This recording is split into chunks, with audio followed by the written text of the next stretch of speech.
वक्त आया हजरत असवद फिर गायब की आया कौम करमाता एक कौम से उस कौम ने की किया कि मक्का पाक दे हमला किया नहीं हजरत असवद नु चुक्या ते ले गया अपने इलाके वो कौम ले गई जाबर कौम से ले गई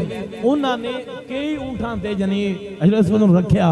रास्ते जी जनी बोझ ना बर्दाश्त कर सके ऊंट कई रास्ते ते मर गए 20 साल तक हजरत असवद बैतुल्लाह तो मरूम रहा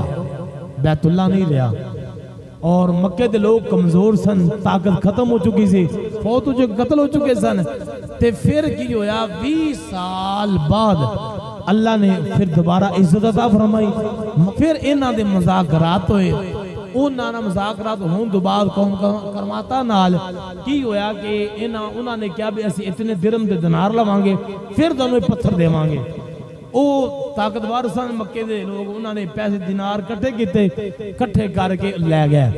जो उस शहर पहुंचे तो उन्होंने क्या सानू पता नहीं है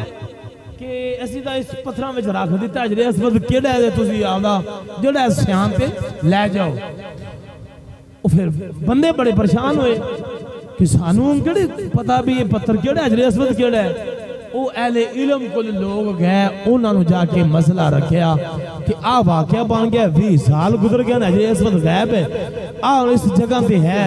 इतने ज्यादा पत्थर ने ते केड़ा टुकड़ा हजरत असवद दा असि चुक के ले जाइए सानू पता नहीं है अहले इल्म ने क्या तुसी इंज करो उत्ते पत्थरां उत्ते आग जला दो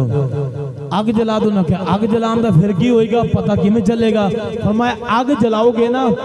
ते ओ हजरत असवद है जंती पत्थर ते जंती नु कदी आग साड़ दे नहीं तुसी आग लाओ उन्हां लोगों ने फिर लकड़ा जमा करके उस मकाम ते आग लाई ते जेड़ा सी हजरत असवद ओनू सेक तक नहीं लगया ओनू जनी आग ने कुछ भी नहीं किया बाकी सारे पत्थर गर्म हो गए थे लेकिन हजरत असवद गर्म ना होया आग ने जलाया ना लोगों ने पहचान लिया कि यही जंती पत्थर है उन्हें उठा एक ऊंट से लेके फौरन